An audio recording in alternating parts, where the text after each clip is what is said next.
Welcome to this video on how satellite messaging works, helping you stay connected anywhere on Earth. Cellular networks have their limits.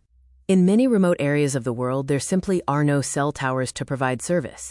That is where satellites act as your backup, allowing your phone to connect directly to space for communication.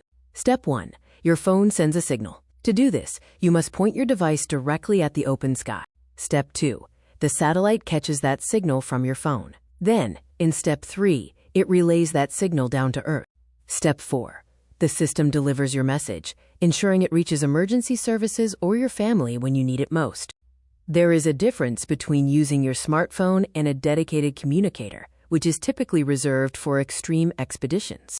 With satellite messaging, you can share your exact location, contact emergency services, or send important text messages. Keep in mind 2 rules. You need a view of the open sky, as obstacles can block the signal, and speeds will be slower, often taking 10 to 60 seconds. Satellite messaging is your ultimate backup system. Stay safe and stay connected, no matter where your journey takes you.